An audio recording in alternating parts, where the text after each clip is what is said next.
Olá, professora Giancarla Bombonato. Vou te passar hoje uma dica bem esperta, uma dica bem prática em relação à concordância nominal, tá? O que é a concordância nominal? Concordância que nós temos com as palavras que nós chamamos de classes nominais. E para isso, eu tenho que entender qual é a relação que existe entre elas. E nós temos alguns pontos divergentes, alguns pontos bem complicadinhos, às vezes bem especiais, típico do português, não é? Mas eu quero facilitar um pouquinho a sua vida para poder entender, então, alguns aspectos que você tem que levar em conta quando você fala de concordância nominal. Vá comigo agora à tela para você poder acompanhar, então. Olha só, eu trouxe aqui algumas frases, mas antes de eu explicá-las, eu vou falar um pouquinho, então, acerca da noção que nós temos em relação à concordância nominal, tá? Por quê? Vamos pegar aqui alguns pontos importantes aqui, ó. Então, a concordância nominal, vou até fazer para você aqui uma tabelinha bem pequenininha. Tabelinha não, um esqueminha bem pequenininho aqui, ó. A concordância nominal, ela existe especificamente da relação entre as classes nominais. Muito bem, tá? E quais são, então, as nossas classes nominais? Elas são 5. E as classes nominais possuem uma que é mais importante, tá? Então, as classes nominais se dividem assim. Nós temos o substantivo aqui. Temos o adjetivo. Opa, peraí. Vou marcar aqui. Temos o artigo. Deixa eu arrumar bonitinho aqui. Temos o artigo.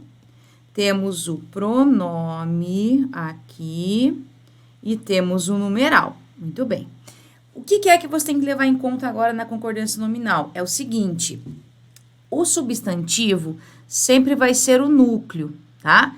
É a mais importante delas. Então, aqui nós temos o nosso núcleo, a classe mais importante. Por que isso acontece? Porque as outras classes, o adjetivo, o artigo, o numeral e o pronome, essas classes, elas concordam com o substantivo.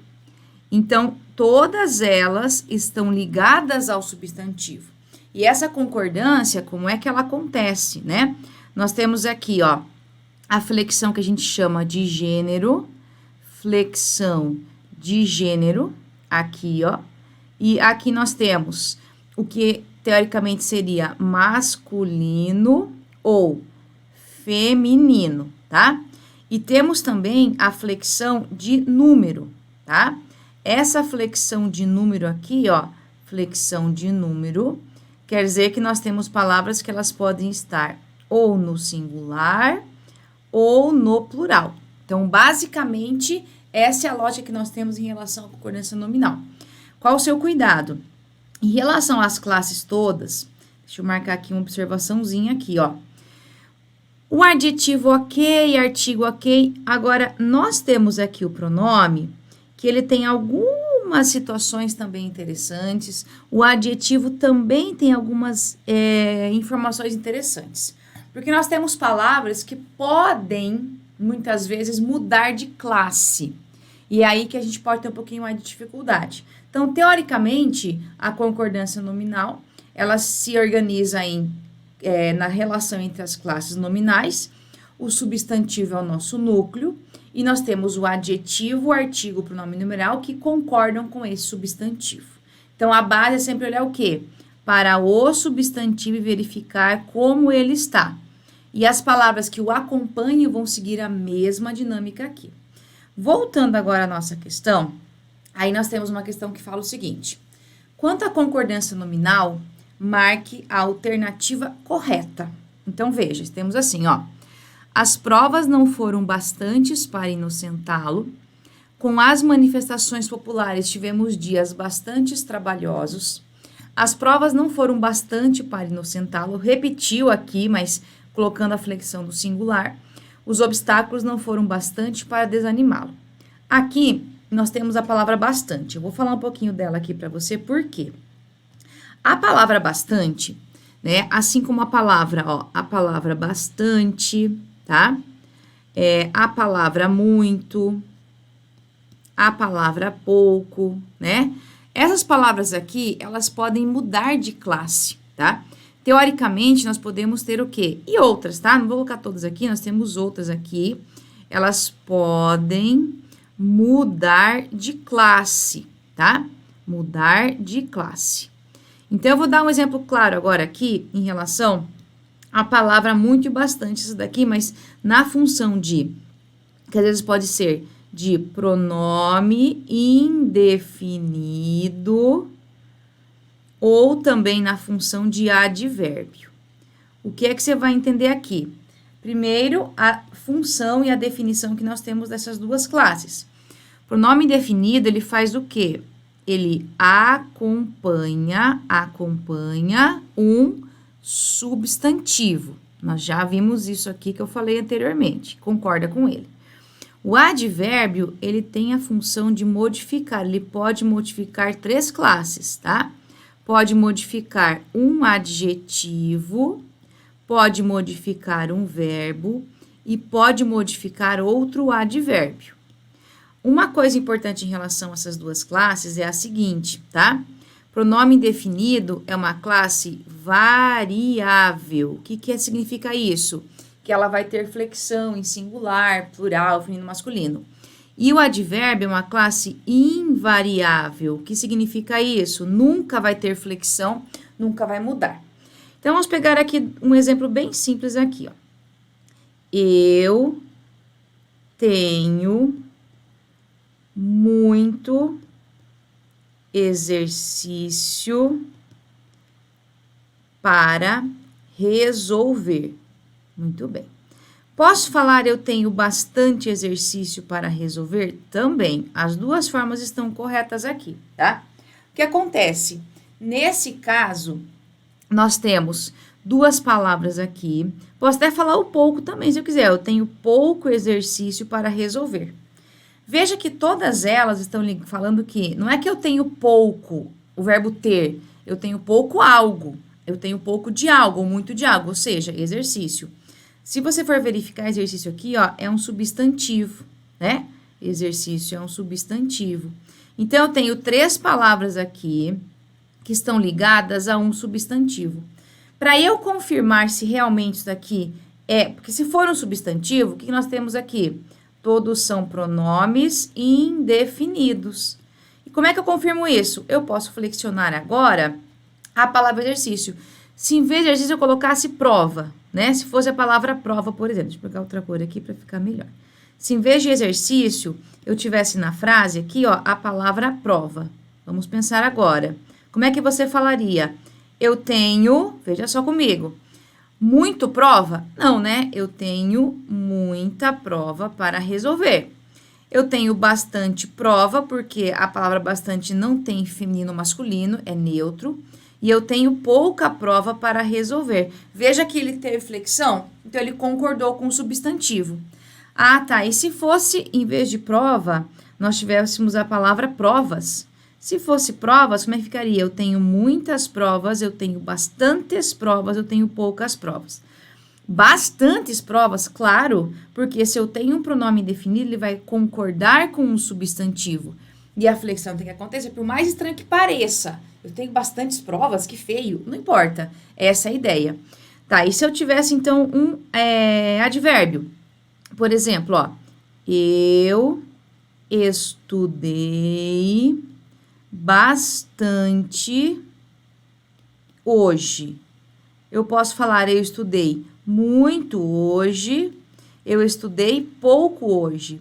Perceba que esse bastante, muito e pouco, eles não estão ligados a nesse caso, a um substantivo. Eles estão mostrando a intensidade da ação de estudar. Bastante, muito ou pouco. Então, nesse caso aqui, ó, nós temos advérbios. Então, quer dizer que, se em vez de eu estudei, eu fosse colocar assim, ó, nós estudamos, não importa. Ficaria ainda assim, ó, nós estudamos bastante, nós estudamos muito, nós estudamos pouco. Não vai ter mudança aqui, porque o advérbio não possui flexão. Então, teoricamente, isso daqui. Claro, agora um detalhe que a palavra bastante, ó, não é somente advérbio ou pronome indefinido. Ela pode ter outras funções. Agora, vamos confirmar nosso exercício aqui, ó. O que nós temos agora aqui? As provas não foram bastantes, ou seja, eu posso ler assim, ó. As provas não foram suficientes. Ah, é verdade, ó.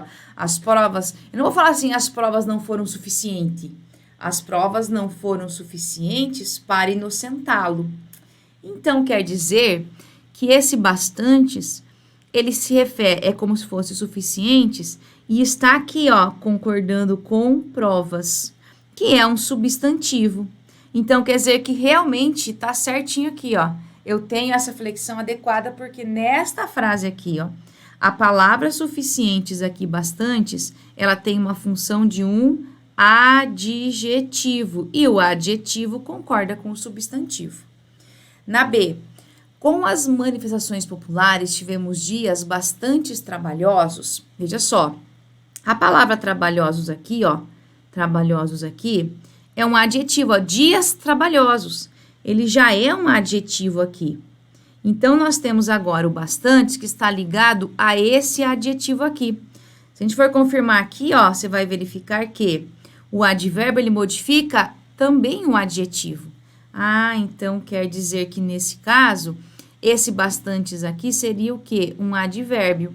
E o advérbio é uma classe invariável, ou seja, não pode ter essa flexão aqui, por isso que tem o erro.